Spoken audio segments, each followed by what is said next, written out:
Hello and welcome to week 10 of university life. Week 10 is almost over and I thought it might be a good idea just to change my appearance a little bit. Because this week we spoke about fear and we spoke about functional foods. Who's buying functional foods and why do they buy it? I've looked in my cupboard and I was looking for functional foods and I did find a couple of examples. But the question is, what are the companies actually promising? Are they saying that this particular product will improve health? Or are they just saying that this particular product contains a particular ingredient and the ingredient has been associated with health? Have a look at my findings. As I said in the lecture, if you want to make a specific product claim saying that your product, for example, is gonna prevent cardiovascular diseases or is good in any way for your health, the only way you can do it is actually testing the product itself in an experimental design. But that is often not possible and difficult, and sometimes the law actually prohibits you to make such claims. So what they do in food industry, they make sort of ingredient claims. So I've got a couple of examples here. So let's have a look at this one, Milo. So when you look at Milo, it says it's made from like 6 vitamins and minerals, rich in proteins. But if you then look at the specific health claim, they actually don't say a lot. So it, for example, says a source of energy for active bodies. Well, anything with sugar in it can make that specific claim. And then it says something for muscle growth and development, which also doesn't say a lot. If you look on the back of pack in a little bit more detail, I'm not sure if you can read that, but I'll read it out loud. It says, good to know, a glass of Milo and milk is a great source of nourishing energy. Not sure what that means. The combination of malted barley, 6 essential vitamins and minerals, and proteins provide active kids with the goodness to keep them going. So basically, it doesn't say anything. It says the goodness to keep them going, which is a pretty basic claim. This is another example. It's milk, and it says great creamy taste, only 2% fat. And when you look at the back of pack, it claims it's 100% natural. Well, I hope that's true for milk. And all the goodness of semi-skimmed milk, no additives or preservatives. And again, all the goodness of semi-skimmed milk doesn't say a lot, and it doesn't say any specific things about health. One of the first functional foods, or one of the first foods that were enriched with different vitamins and minerals was probably cereals. So this is one example. It's Kellogg's Corn Flakes, and it says it contains vitamin C, iron, and zinc. And when we look at the back of the pack, it basically says it's a source of zinc, tick, a source of vitamin C, tick, a good source of iron, and a good source of folate.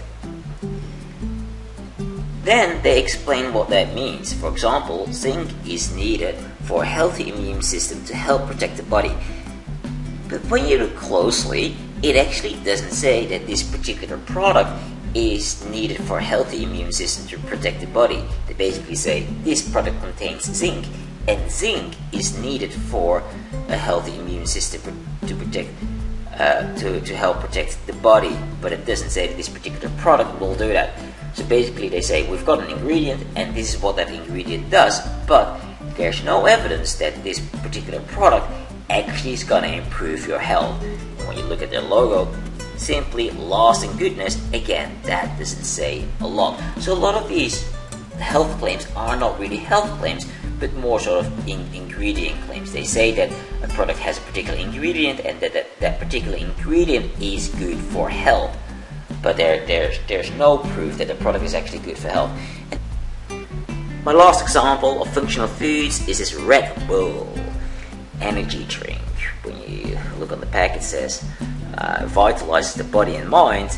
And they actually go a little bit further. When you read the back of this can, it says it increases performance, it increases concentration and reaction speed, improves vigilance, stimulates metabolism, and there are a couple of other claims. And then it says Red Bull's effects are appreciated throughout the world by top athletes, busy professionals, active students, and drivers on long journeys.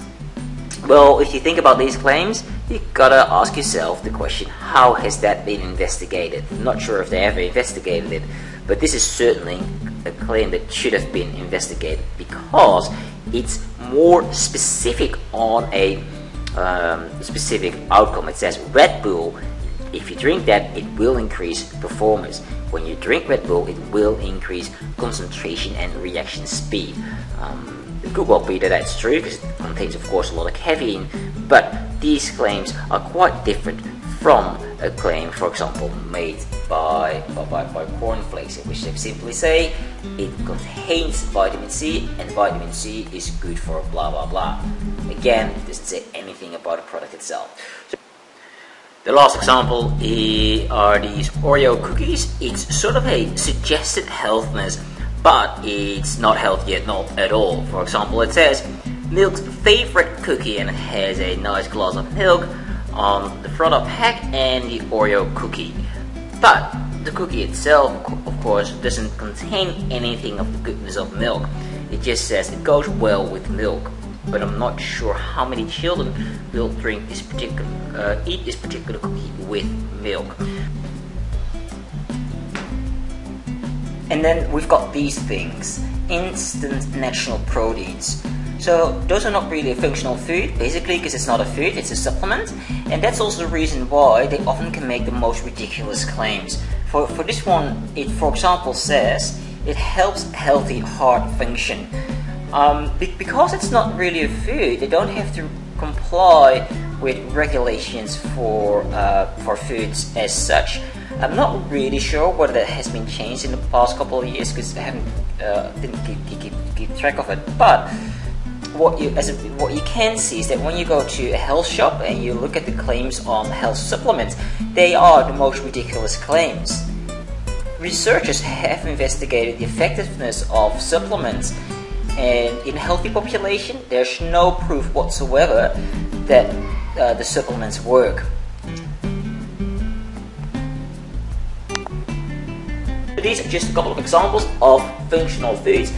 I gotta be honest, I don't have real functional foods in my cupboard, but these were the foods that were pretty close to being a functional food. So again, it's 6 o'clock in the morning, so I think I'm just gonna go for this one, because I need some extra concentration.